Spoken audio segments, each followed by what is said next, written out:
Paulus bertobat di dalam Kisah Rasul pasal yang ke-9. Mari kita bersama-sama membuka Alkitab kita dari Kisah Rasul pasal yang ke-9. Kita akan membaca ayat yang ketiga sampai dengan ayat yang ke-8. Kisah Rasul pasal yang ke-9 ayat 3 sampai dengan ayat yang ke-8. Pertobatan Paulus merupakan salah satu peristiwa yang sangat penting di dalam sejarah gereja. Dan bukan hanya dalam sejarah gereja, tapi di dalam seluruh rangkaian Western Civilization. Dalam kira-kira 10 tahun belakangan ini, ada beberapa buku yang ditulis mengenai Paul.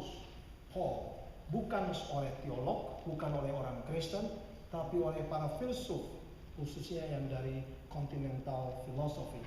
Seperti Alan Badiou, Joseph Tobler, kemudian Slavoj Zizek, karena mereka sangat tertarik sekali bagaimana pikiran Paulus merubah sejarah dunia ini. Sehingga mereka menganalisa, sekalipun mereka bukan dari teolog, tapi tidak bisa lepas mereka membaca kembali Bible, sehingga menjadi satu kesempatan mereka berinteraksi kembali dengan firman Tuhan.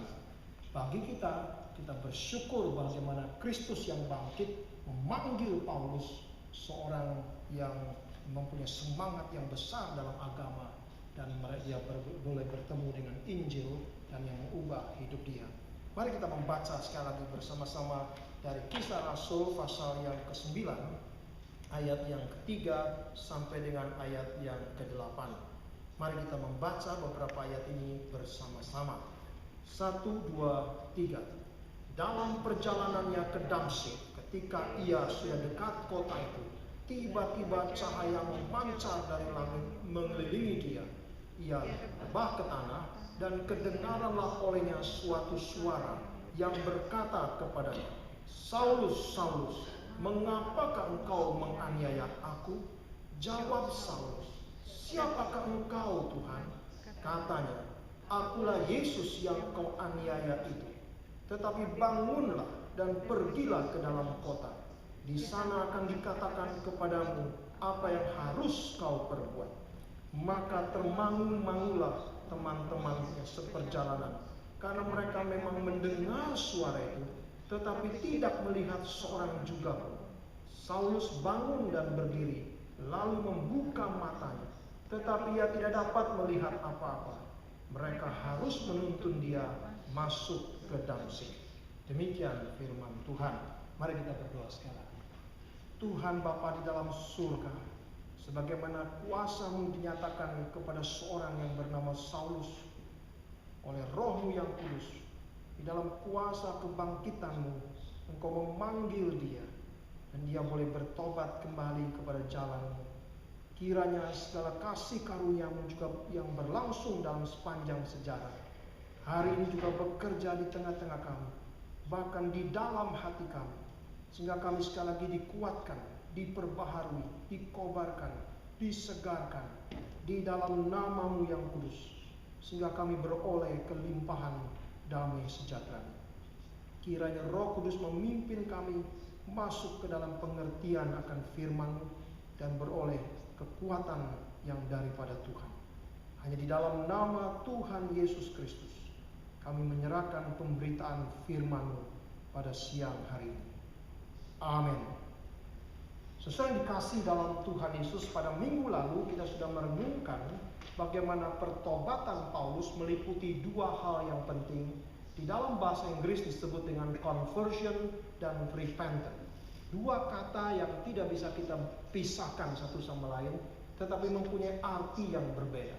Conversion menunjukkan bagaimana kita return back to God, return, kembali kepada Allah. Di dalam perjalanan kita yang jauh daripada Tuhan, di dalam dosa, maka conversion artinya turn back, return, kita kembali kepada Allah yang menciptakan kita, yang mengasihi kita. Itulah conversion. Di dalam bahasa Ibrani-nya adalah teshuva, artinya membalik sama sekali dari jalan kita di dalam kegelapan, di dalam dosa kita. Sekarang kita kembali kepada terang, kembali kepada Allah yang menciptakan kita. Itu adalah hal yang pertama. Dan yang kedua adalah repentant. Repentant di dalam bahasa Grekanya adalah metanoia. Artinya setelah kita kembali kepada Allah, maka tidak berhenti sekedar kita kembali, tapi seumur hidup kita mengalami repentant, mengalami metanoia. Artinya perubahan terus-menerus, changing one's mind, changing one's heart. Kita terus diperbaharui, terus diperbaharui, terus diperbaharui sampai kita bertemu muka dengan Kristus.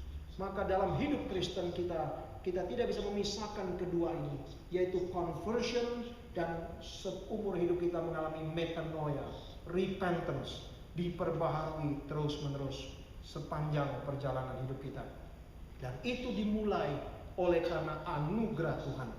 Saya menuliskan di dalam bulletin ini yang disebutkan oleh Michael tadi, yaitu dimulai daripada His grace, dimulai dari amazing grace yang Tuhan beri kepada kita, yang mengakibatkan kita bisa sadar, mengapa saya jalan begini, mengapa saya menjauhkan diri dari penciptaku, mengapa aku menolak kasih Tuhanku yang begitu besar. Anugerah Tuhan tiba kepada kita, menggerakkan hati kita, menggetarkan hati kita, sehingga kita sadar, oh, this is not my way, ini bukan jalan yang seharusnya aku jalan. Sekarang kita kembali kepada Allah yang mengasihi kita, dan mengalami terus-menerus oleh kasih karunia Tuhan kita diperbaharui. Jikalau seorang Kristen tidak mengalami metanoia terus-menerus, maka kehidupan Kristen kita menjadi kering, tidak lagi melihat kelimpahan dan keajaiban kasih karunia Tuhan yang tidak habis-habis, Setiap kali saya pulang ke Indonesia, saya selalu diundang oleh gereja di mana saya awalnya pernah di situ, di gereja Kristus Petamburan. Dan waktu saya 2 tahun yang lalu ke sana, saya masuk ke gedung gereja yang lama yang dibangun tahun sekitar 50-an, 40-an, 50-an, yang masih berbentuk lancip begitu, masih batu, dan gedung gereja itu sudah tidak dipakai lagi untuk kebaktian. Mereka bangun gedung kebaktian di belakang sehingga lebih besar menampung gereja di sana, jemaat di sana. Tapi gedung itu tidak dia rubuhkan karena menjadi satu kenangan yang luar biasa bagi mereka di dalam perjalanan gereja itu, dan digunakan untuk pertemuan kecil dan meeting. Waktu saya masuk ke dalam gedung itu, saya terkejut karena saya masih melihat ada 2 speaker yang digantung, saudara. Gedung itu agak sukar ditangani sound systemnya karena batu semuanya, karena dibuat bukan untuk menggunakan speaker sound system, jadi orang langsung bisa berkhotbah dan orang bisa dengar. Jadi kalau dipasang sound system sukar sekali diatur tanpa feedback, sehingga dipasang 2 speaker yang bundar dipasang turun. Dan lebih lagi saya kaget, speaker itu masih ada. Dan saya jadi teringat bahwa speaker itu belasan tahun yang lalu, puluhan tahun yang lalu kan, saya yang memasang speaker itu bersama dengan koster gereja. Karena waktu itu saya terlibat mulai pelayanan bersama dengan pemuda di situ. Selalu ada gangguan sound system yang tidak pernah beres. Maka inisiatif kita sama-sama patungan beli 1-2 speaker toa yang bundar itu. Lalu saya ingat sekali dengan koster gereja naik ke dalam gedung yang itu. Lalu kita masuk ke dalam, lalu kita turunkan dengan kabel speaker itu. Lalu saya tanya, bagaimana, apakah speaker itu masih dipakai? Dia bilang, wah sudah rusak lama Pak, sudah tidak bunyi. Tapi saya kagum dia masih ada di situ. Dia bilang, ya baguslah buat pajangan katanya. Jadi sudah tidak berfungsi pajangan karena warnanya bagus sekali. Warnanya sedikit merah, jadi bagus sekali. Jadi tetap dipasang di situ. Jadi orang masih, apa ini? Jadi tidak dicap. Saya jadi belajar satu hal dari peristiwa itu. Speaker itu setia luar biasa.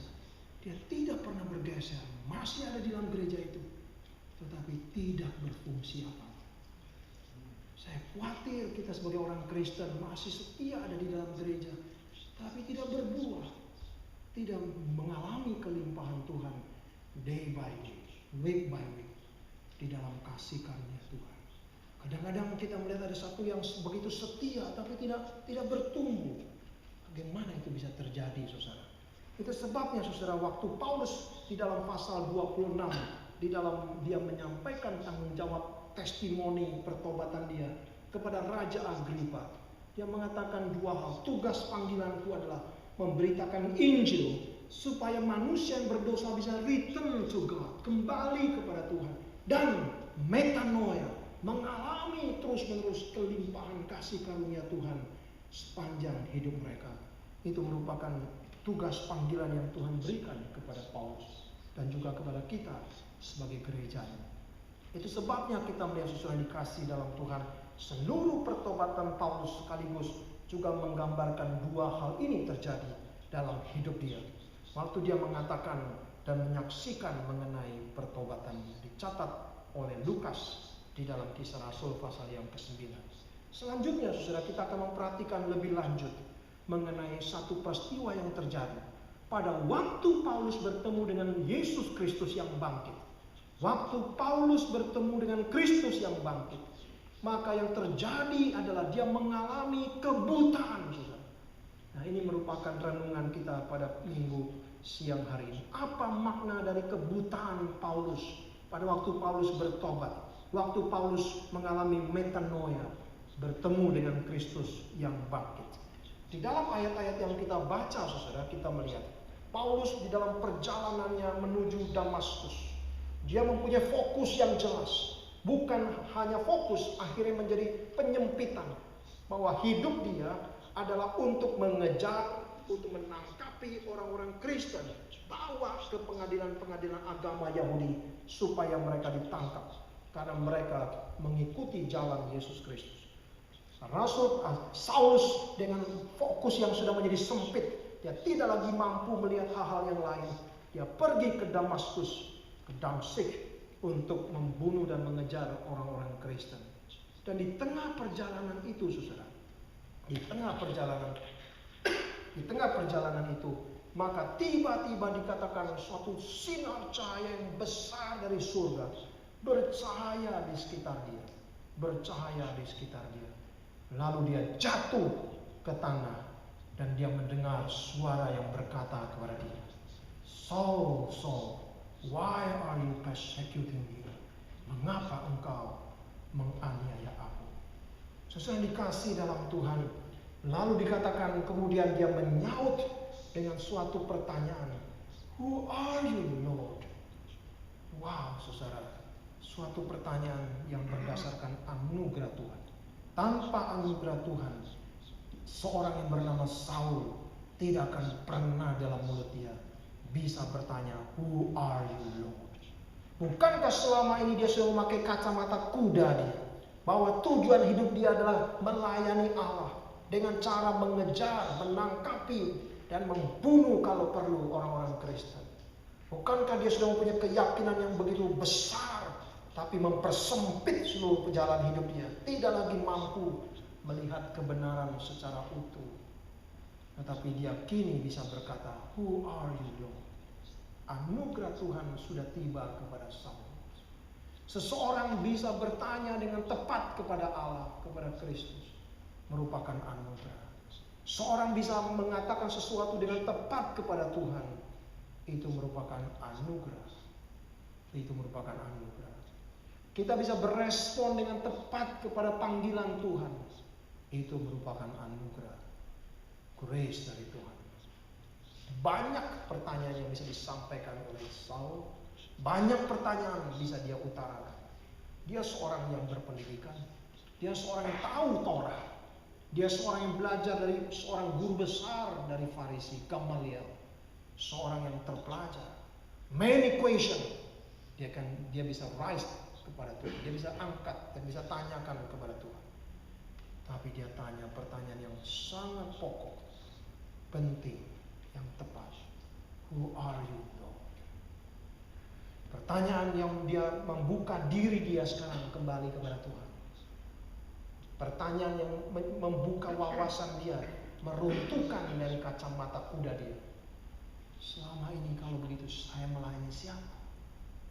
Ketika ada suara yang mengenal aku, memanggil nama, Saul, Saul, why are you persecuting me? Saya dikasih dalam Tuhan, dan Tuhan Yesus tidak banyak menyatakan kepada Paulus, tapi to the point langsung mengatakan, "I am Jesus whom you are persecuting. I am Jesus.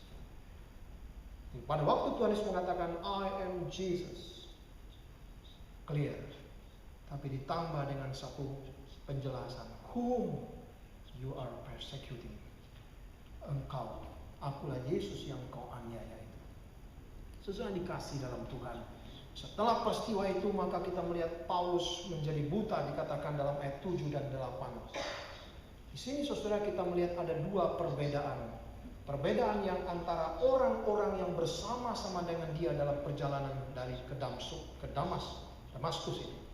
Mereka mendengar suara tapi seeing no one, tidak melihat apa-apa. Mereka dengar suara itu, mereka dengar suara yang berkata-kata kepada Paulus dan bagaimana Saulus berespon kepada suara itu. Tapi seeing no one, tidak melihat apa-apa. Sebaliknya Saul, saudara lihat, dia bangkit, rose from the ground. Dan di sini dikatakan, although his eyes were open, dia buka mata. Jadi bukan matanya langsung tertutup, saudara. Bukan matanya langsung tertutup. Dia buka matanya. Tapi he saw nothing. Wow, ini satu hal yang menarik, saudara, kalau kita baca Alkitab dengan lebih teliti.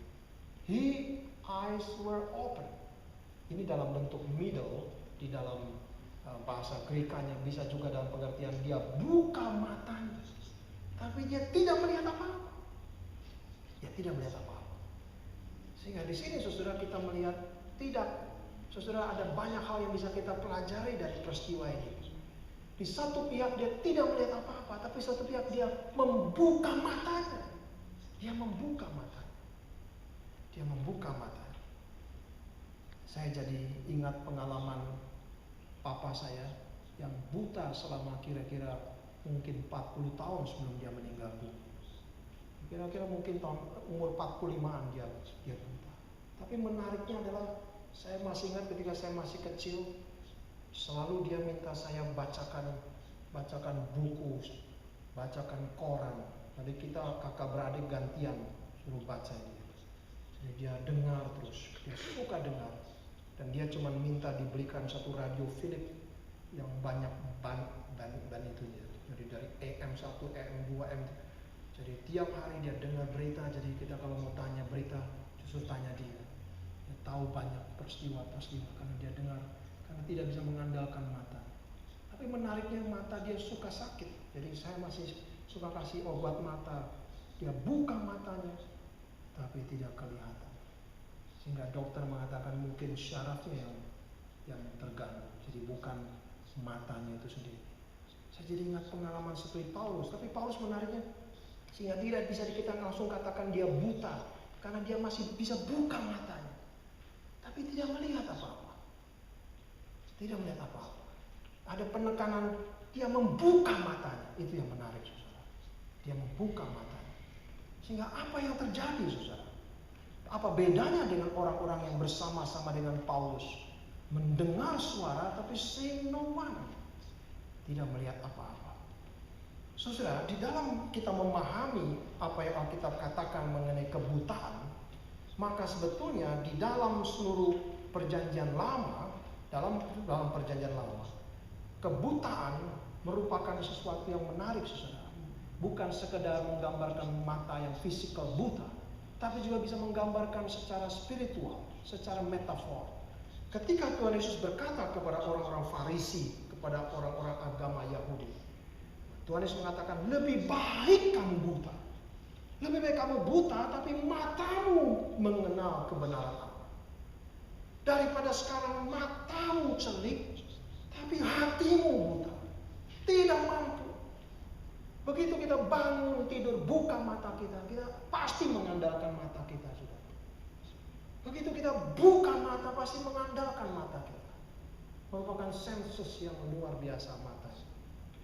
Tapi pada waktu kita tutup mata, baru kita sadar banyak hal yang tidak bisa kita lakukan. Banyak hal kita bergantung kepada orang lain. Banyak hal kita bergantung kepada orang lain. Sehingga mata merupakan metafor yang dipakai dalam dunia modern.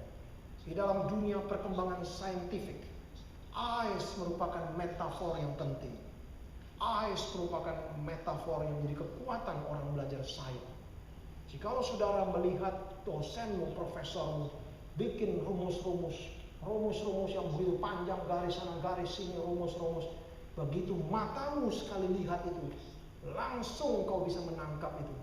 Engkau calon saintis yang paling sukses karena mengandalkan mata, lalu melihat simbol-simbol di dalam fisika, di dalam matematik, mata. Tapi kalau matamu lihat kok cacing semua ya, wah, kurang ada harapan saudara jadi saintis itu. Saudara baik mungkin di dalam konsep lebih bagus, mengembangkan konsep. Karena orang yang belajar matematik, number, semua simbol semua. Di dalam logik semua simbol. Dan sehingga mengandalkan mata saudara melihat, langsung saudara hafal simbolnya apa, tandanya apa, artinya apa. Sehingga mata merupakan kekuatan yang dahsyat di dalam perkembangan dunia modern. Tapi celakanya adalah waktu mata kita dibukakan, maka seringkali kita tidak lagi mampu melihat hal yang lain selain dari cakupan mata kita melihat. Jadi suatu pihak ada kelebihannya, Tuhan memberikan kita mata.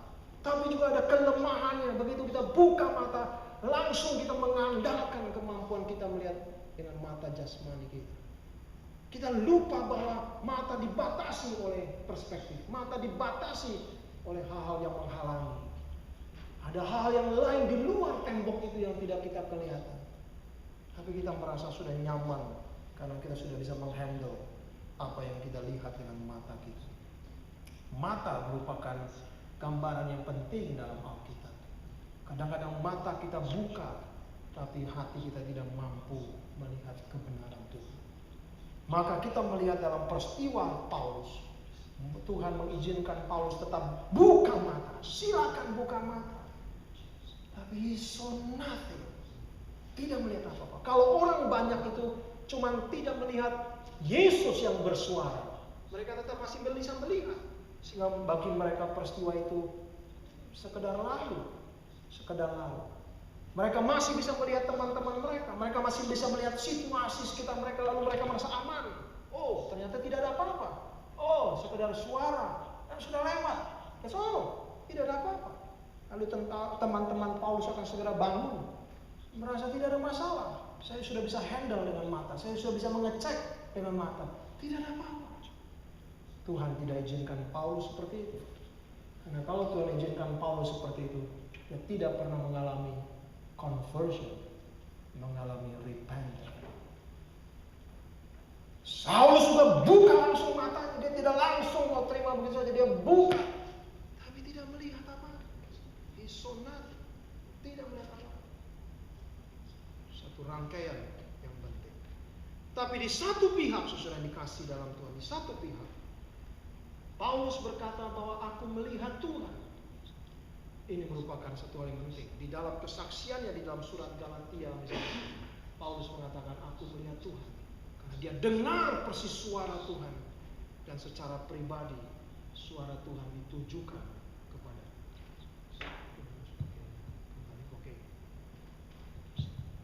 Karena dia memperhatikan suara Tuhan.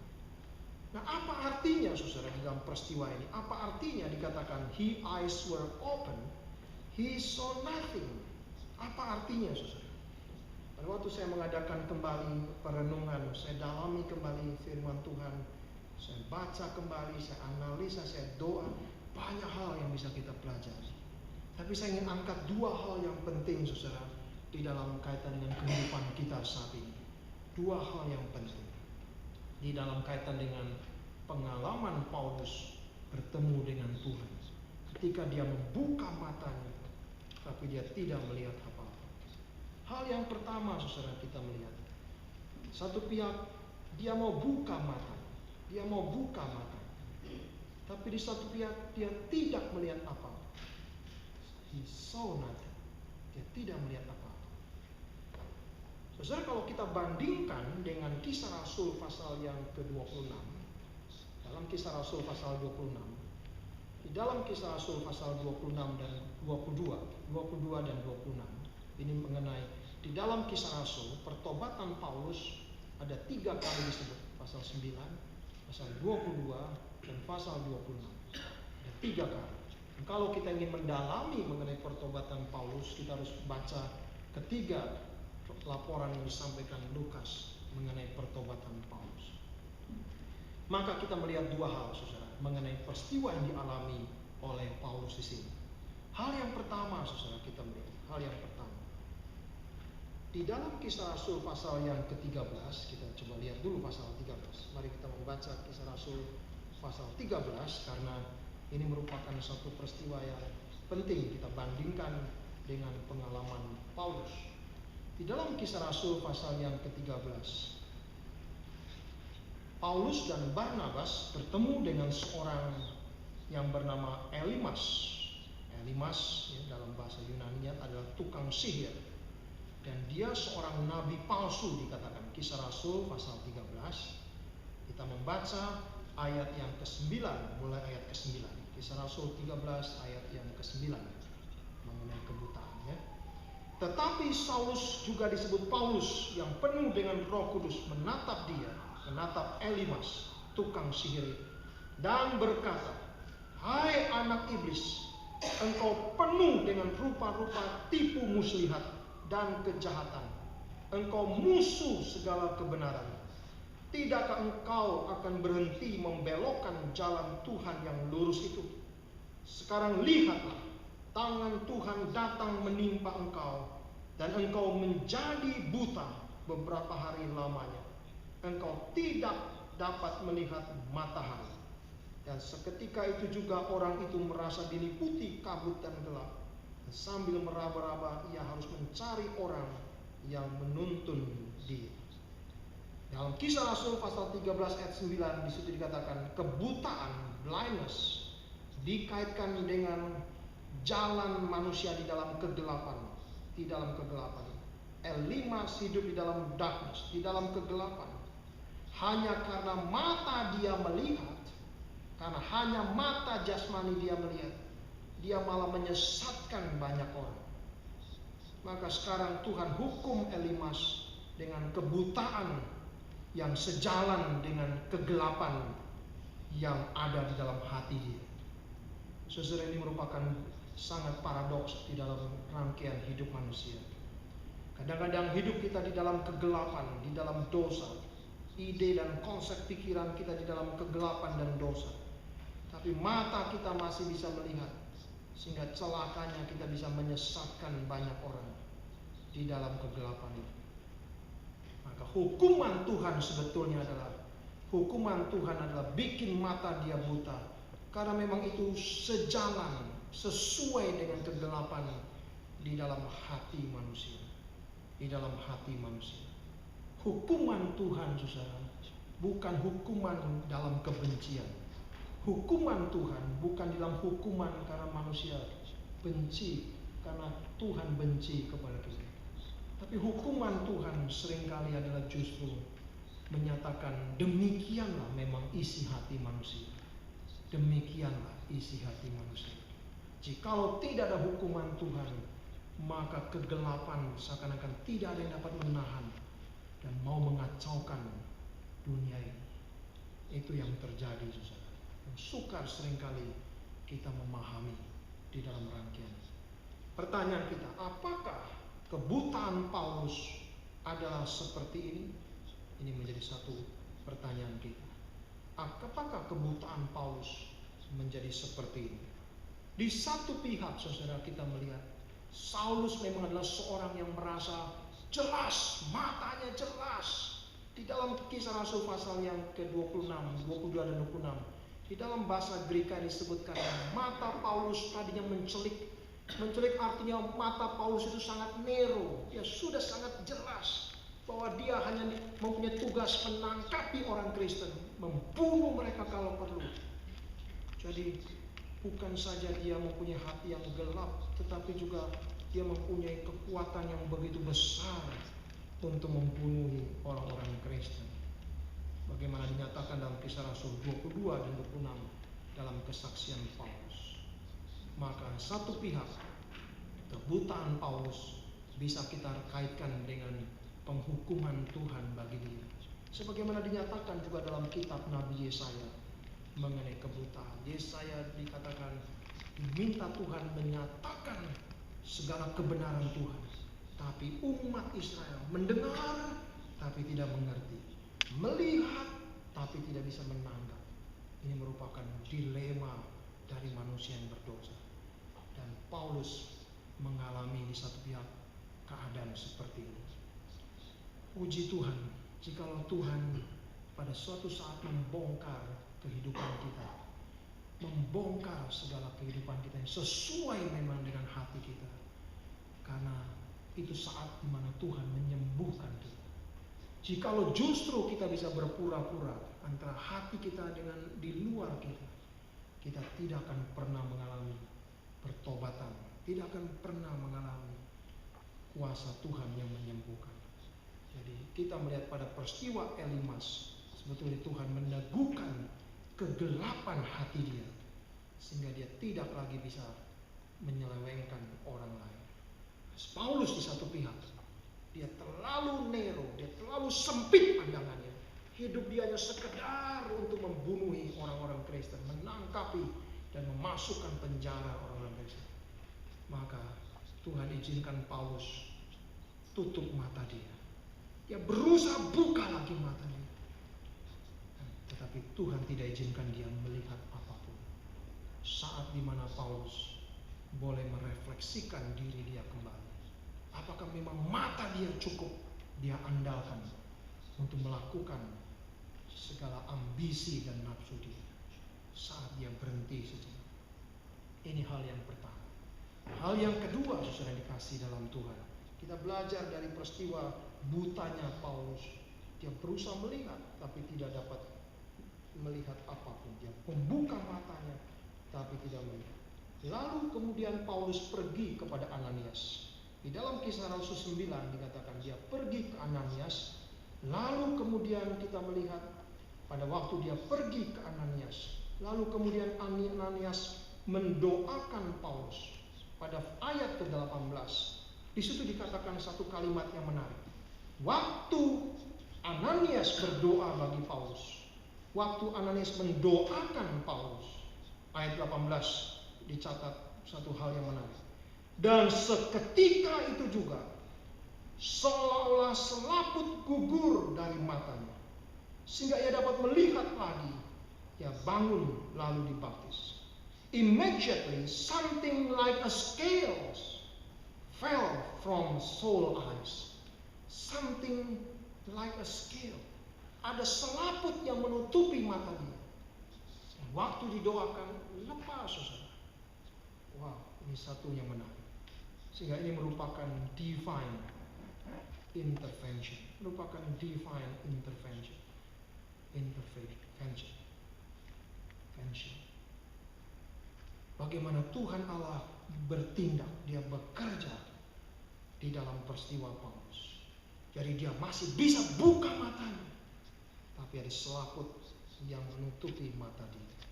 Sehingga kebutaan Paulus bukan sekedar kebutaan yang biasa, tapi merupakan divine intervention yang Tuhan nyatakan kepada Paulus. Apa artinya, saudara? Apa artinya? Kalau kita bandingkan dengan khotbah saya pada 2 minggu yang lalu di dalam Kisah Rasul pasal 26 di pembukaan seri kita, maka di situ dikatakan Tuhan memberikan mission kepada Paulus. Kenapa Paulus bisa dipanggil oleh Tuhan sehingga dia boleh menerima keselamatan di dalam Tuhan Yesus? Di dalam pasal 26 disebut dikatakan, aku mengasingkan engkau dari bangsa ini dan dari bangsa-bangsa lain, dan aku akan mengutus engkau kepada mereka. Untuk apa? Mengutus Paulus kepada nations, kepada bangsa-bangsa. Untuk apa?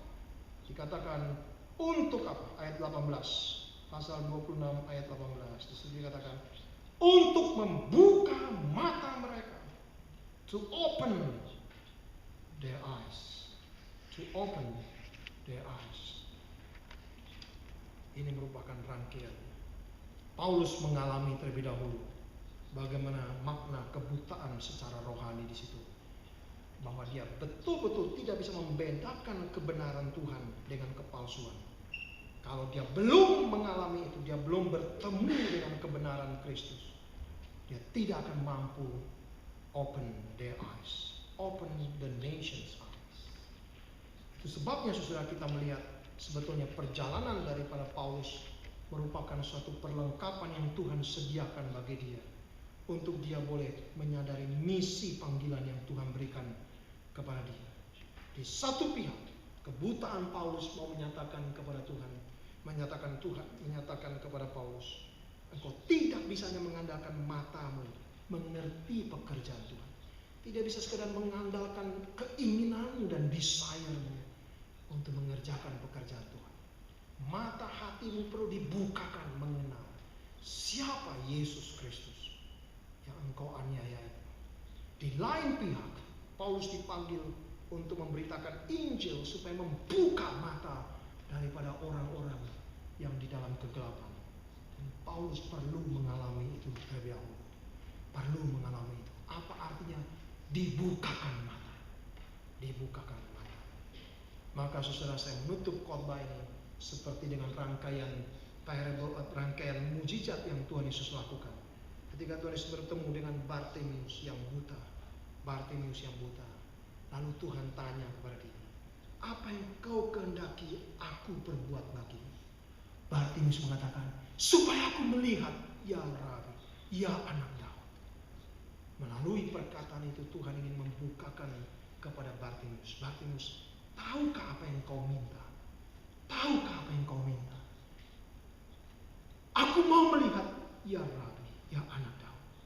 Tahukah apa arti yang kau meminta itu? Kalau matamu dibukakan, apa artinya dalam hidupmu? Apakah sekedar engkau sekarang tadinya tidak melihat, sekarang melihat? That's all. Hanya sekedar itu. Hanya sekedar seorang yang mata yang tidak melihat, lalu masuk ke dalam hospital, dioperasi, dibantu oleh dokter, menjadi sembuh mata melihat. That's all. Tidak ada perbedaan lagi. Seorang yang mengerti kasih karunia Tuhan, mata yang melihat, bukan sekedar melihat. Telinga yang mendengar, bukan sekedar untuk menangkap gelombang suara. Senses kita, feeling kita, bukan sekedar saya bisa merasakan suasana di sekitar kita. Tidak. Paulus berkata, supaya engkau memahami rahmat Kristus, sehingga engkau mengalami melihat kemuliaan Kristus, sehingga engkau bisa mendengar suara Tuhan dan kebenaran Tuhan. Itulah sukacita yang Tuhan berikan kepada kita.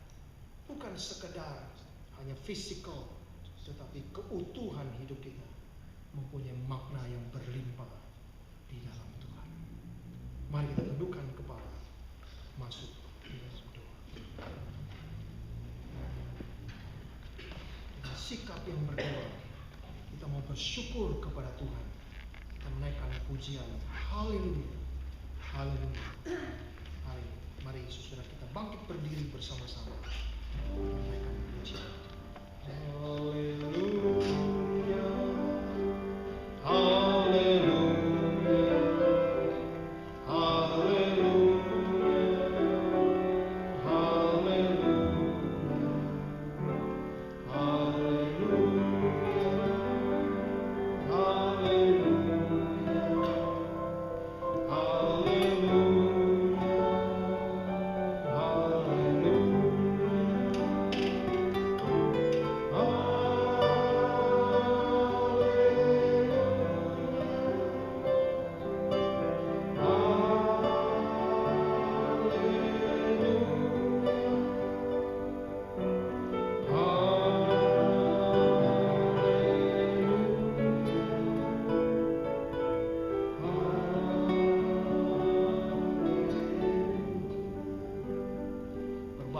Kita yang mempunyai mata dan membuka mata kita, bukan sekedar melihat apa yang bisa kita lihat dengan mata kita, tapi melihat juga pekerjaan Tuhan, melihat kasih karunia Tuhan di dalam hidup kita.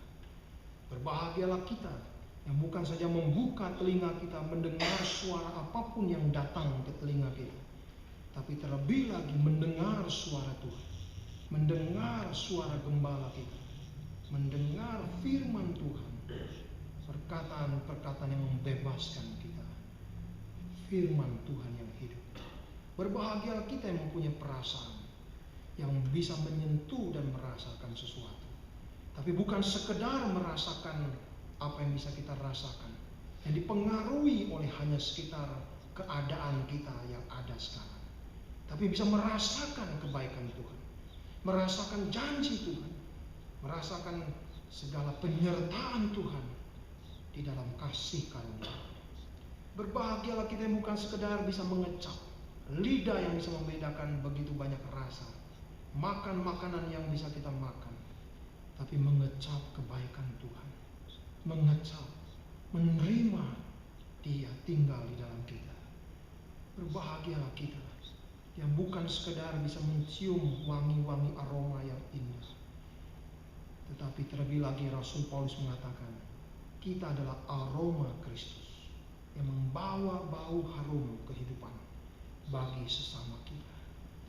Mari melalui conversion dan repentance kita boleh mengalami hari demi hari terus menerus kelimpahan kasih karunia Tuhan. Mari kita menaikkan sekali lagi pujian ini sebagai ucapan syukur kita kepada Tuhan. Haleluya, haleluya,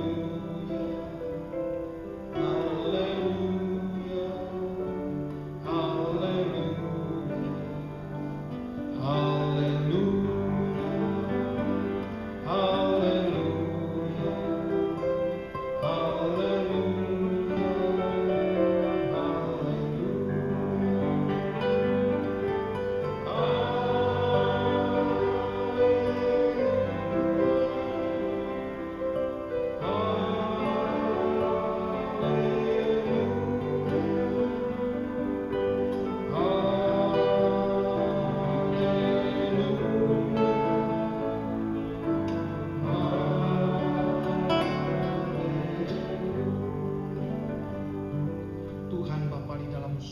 sebagaimana kasih karuniamu berlangsung bagi hidup Saulus menjadi Paulus. Tapi rindu ya Tuhan, kasih karuniamu juga berlangsung terus dalam sepanjang hidup kami. Sejak kami mengenal Engkau, menerima Engkau, biar kami boleh terus mengalami kelimpahan anugerah-Mu. Kami terus boleh bertumbuh di dalam Engkau, dimerdekakan di dalam kebenaran-Mu. Kami bersyukur untuk segala kasih karunia-Mu di dalam hidup kami. Kuatkanlah kami yang lemah ya Tuhan, tenangkan kami yang gelisah. Beri kami hati punya pengharapan yang teguh di dalam Engkau akan hari depan kami. Dan beri kami kekuatan yang berasal daripada-Mu untuk mengerjakan tanggung jawab kami dengan sukacita di dalam kelimpahan kasih karunia-Mu. Kami bersyukur segala kebaikan-Mu ya Tuhan. Kami juga bersyukur untuk segala proses dari pengobatan bagi Pak Hyang. Kami bersyukur karena Engkau tidak pernah sekali-kali meninggalkan dia di dalam seluruh rangkaian ini. Karena kesembuhan yang sejati berasal daripada-Mu, dan Engkau yang melimpahkan damai sejahtera-Mu baginya dan segenap keluarga, dan memberkati semua rangkaian ini, memberikan kekuatan, kesegaran, dan kesembuhan